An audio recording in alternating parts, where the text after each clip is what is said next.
ಮಾಜಿ ಪ್ರಧಾನಿ H D Deve Gowda ಅವರ ಪತ್ನಿ ಚೆನ್ನಮ್ಮ ಅವರ ಆರೋಗ್ಯದಲ್ಲಿ ಏರುಪೇರಾಗಿದೆ. ನಿನ್ನೆ ರಾತ್ರಿ ಅವರನ್ನು ಆಸ್ಪತ್ರೆಗೆ ದಾಖಲಿಸಲಾಗಿದೆ. ಮಣಿಪಾಲ್ ಆಸ್ಪತ್ರೆಗೆ ದಾಖಲಿಸಿ ಚಿಕಿತ್ಸೆ ನೀಡಲಾಗ್ತಾ ಇದೆ. ಕಳೆದ 25 ದಿನಗಳಿಂದಲೂ ಕೂಡ ಅವರ ಆರೋಗ್ಯದಲ್ಲಿ ಏರುಪೇರು ಆಗ್ತಾನೆ ಇದೆ. ನಿನ್ನೆ ರಾತ್ರಿ 8:30ಕ್ಕೆ ಮಣಿಪಾಲ್ ಆಸ್ಪತ್ರೆಗೆ ಅವರನ್ನು ದಾಖಲಿಸಲಾಗಿದೆ. ಸದ್ಯ ಐಸಿಯುನಲ್ಲಿ ಅವರಿಗೆ ಚಿಕಿತ್ಸೆ ನೀಡಲಾಗ್ತಾ ಇದೆ.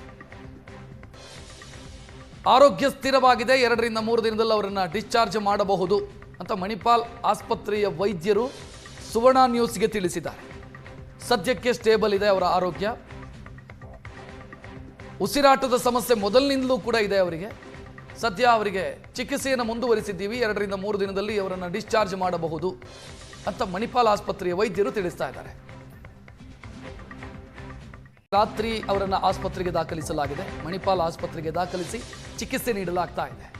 ಕಳೆದ 25 ದಿನಗಳಿಂದಲೂ ಕೂಡ ಅವರ ಆರೋಗ್ಯದಲ್ಲಿ ಏರುಪೇರು ಆಗ್ತಾನೆ ಇದೆ. ನಿನ್ನೆ ರಾತ್ರಿ 8:30ಕ್ಕೆ ಮಣಿಪಾಲ್ ಆಸ್ಪತ್ರೆಗೆ ಅವರನ್ನು ದಾಖಲಿಸಲಾಗಿದೆ. ಸದ್ಯ ಐಸಿಯುನಲ್ಲಿ ಅವರಿಗೆ ಚಿಕಿತ್ಸೆ ನೀಡಲಾಗ್ತಾ ಇದೆ.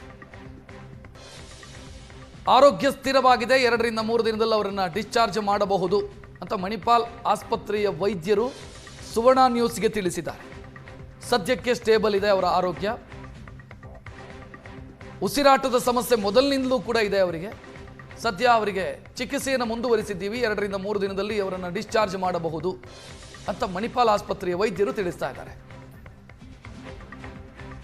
ರಾತ್ರಿ ಅವರನ್ನು ಆಸ್ಪತ್ರೆಗೆ ದಾಖಲಿಸಲಾಗಿದೆ. ಮಣಿಪಾಲ್ ಆಸ್ಪತ್ರೆಗೆ ದಾಖಲಿಸಿ ಚಿಕಿತ್ಸೆ ನೀಡಲಾಗ್ತಾ ಇದೆ. ಕಳೆದ 25 ದಿನಗಳಿಂದಲೂ ಕೂಡ ಅವರ ಆರೋಗ್ಯದಲ್ಲಿ ಏರುಪೇರು ಆಗ್ತಾನೆ ಇದೆ. ನಿನ್ನೆ ರಾತ್ರಿ 8:30ಕ್ಕೆ ಮಣಿಪಾಲ್ ಆಸ್ಪತ್ರೆಗೆ ಅವರನ್ನು ದಾಖಲಿಸಲಾಗಿದೆ. ಸದ್ಯ ಐಸಿಯುನಲ್ಲಿ ಅವರಿಗೆ ಚಿಕಿತ್ಸೆ ನೀಡಲಾಗ್ತಾ ಇದೆ. ಆರೋಗ್ಯ ಸ್ಥಿರವಾಗಿದೆ. 2 ರಿಂದ 3 ದಿನದಲ್ಲಿ ಅವರನ್ನು ಡಿಸ್ಚಾರ್ಜ್ ಮಾಡಬಹುದು ಅಂತ ಮಣಿಪಾಲ್ ಆಸ್ಪತ್ರೆಯ ವೈದ್ಯರು ಸುವರ್ಣ ನ್ಯೂಸ್ಗೆ ತಿಳಿಸಿದ್ದಾರೆ. ಸದ್ಯಕ್ಕೆ ಸ್ಟೇಬಲ್ ಇದೆ ಅವರ ಆರೋಗ್ಯ. ಉಸಿರಾಟದ ಸಮಸ್ಯೆ ಮೊದಲಿನಿಂದಲೂ ಕೂಡ ಇದೆ ಅವರಿಗೆ. ಸದ್ಯ ಅವರಿಗೆ ಚಿಕಿತ್ಸೆಯನ್ನು ಮುಂದುವರಿಸಿದ್ದೀವಿ. 2 ರಿಂದ 3 ದಿನದಲ್ಲಿ ಅವರನ್ನು ಡಿಸ್ಚಾರ್ಜ್ ಮಾಡಬಹುದು ಅಂತ ಮಣಿಪಾಲ್ ಆಸ್ಪತ್ರೆಯ ವೈದ್ಯರು ತಿಳಿಸ್ತಾ ಇದ್ದಾರೆ.